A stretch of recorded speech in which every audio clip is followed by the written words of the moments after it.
I was listening to the story about, it was a story of a family in Washington, and the little boy called the Bigfoot the Cowboy Man. And he had, apparently it had made an effort to steal this kid. And it hit me.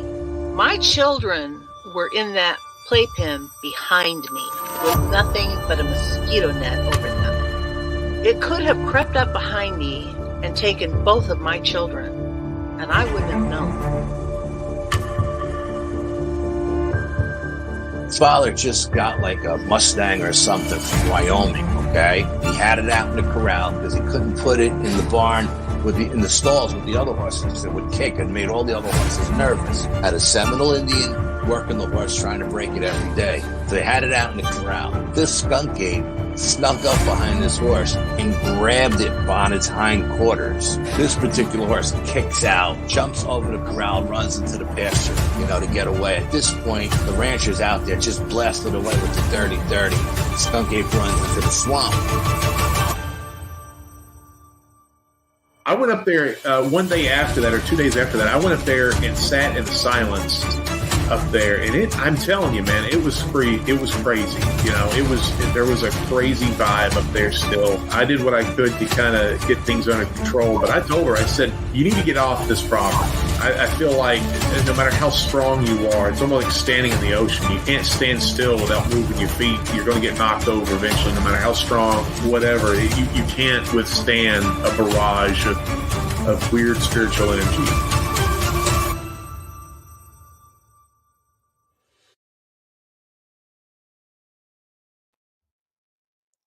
What's up, everybody? Welcome back to Paranormal Odyssey. Got another short story I wanted to share with you guys this morning. Before we do, hit that subscribe button if you don't mind, please. If you haven't done so already, I sure would appreciate it. I always start these things saying I want to share them with you this morning because I typically record these in the morning, try to get a little bit of work done while Scarlett's still asleep. But I air them later in the day, usually 7:30, 8 o'clock. Probably pointless to say that, but I felt like I should. All right, guys. If you have had an encounter and would like to come on and share it with me on an episode Paranormal Odyssey, I'd love to talk to you about that.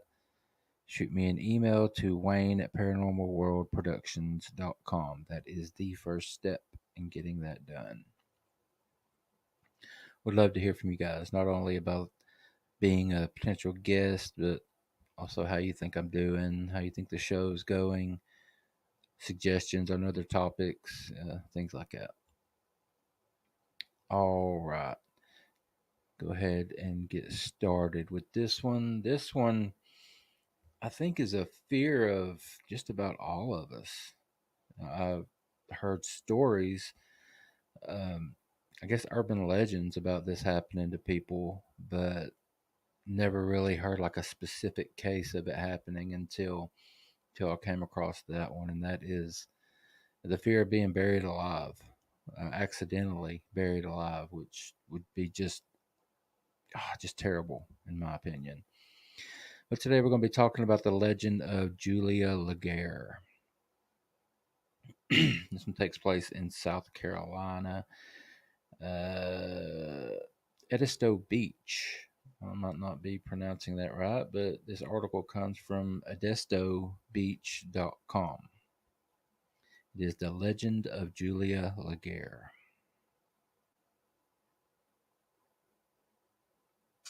As far as ghost stories go on the island, this Presbyterian church, or more specifically its graveyard, is home to one of the most popular haunts around. This is the story of Julia Legare. Back in the mid-1800s, Julia Legare was visiting family on the island. She became ill and slipped into a coma. Her family anxiously awaited the day she would wake up, but that day never came. The family physician declared the young girl dead. The child was lovingly dressed for her funeral, where loved ones would pay her one last goodbye, or so they thought. Again, guys, I researched this from a couple of different places. This article I found was probably the best one, and it talks about Julia being a child, a young girl. Another article I read said that she was 22 years old, so there's some discrepancy there. I wanted to put that out there before I went any further.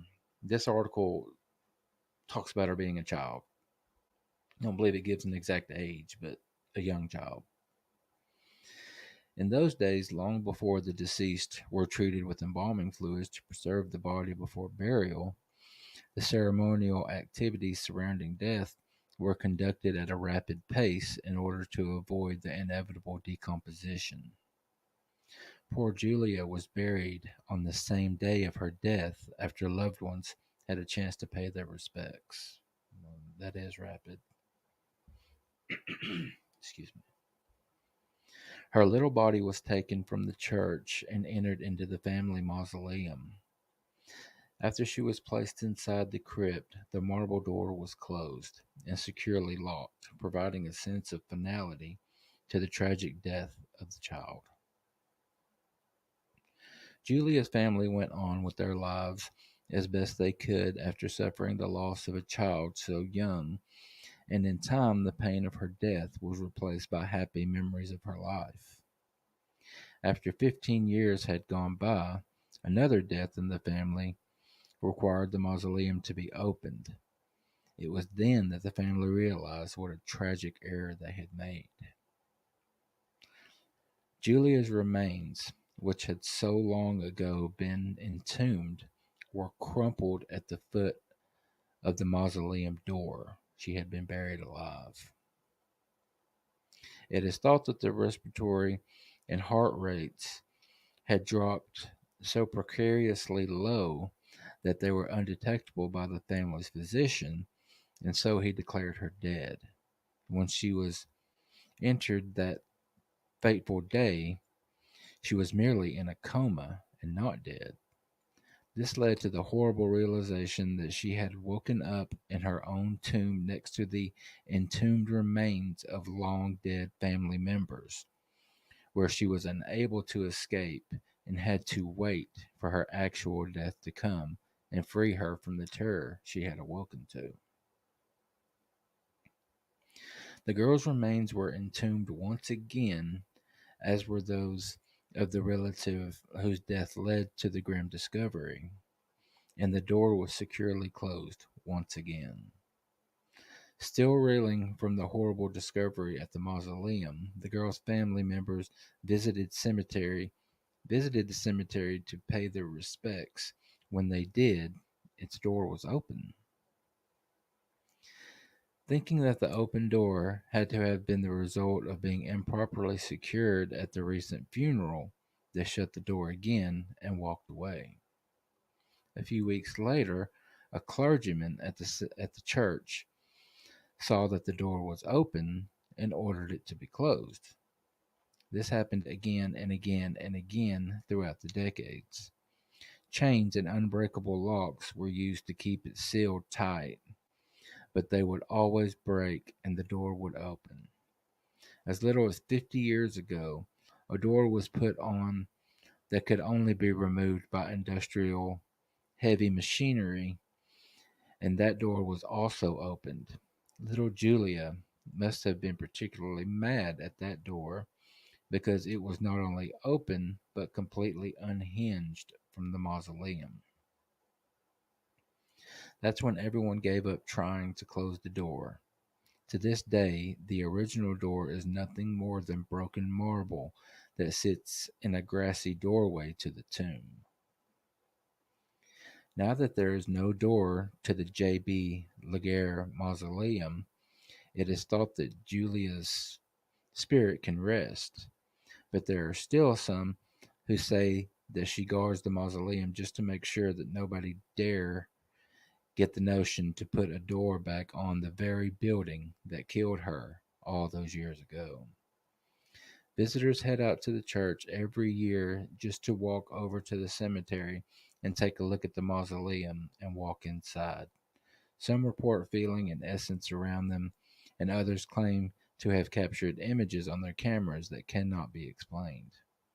As for what Julia thinks of it, well, it seems as though she is just fine with people visiting the tomb, just don't even think about shutting the door. That's creepy as hell, guys. That one of my biggest fears is not being able to breathe. I don't know what I would think.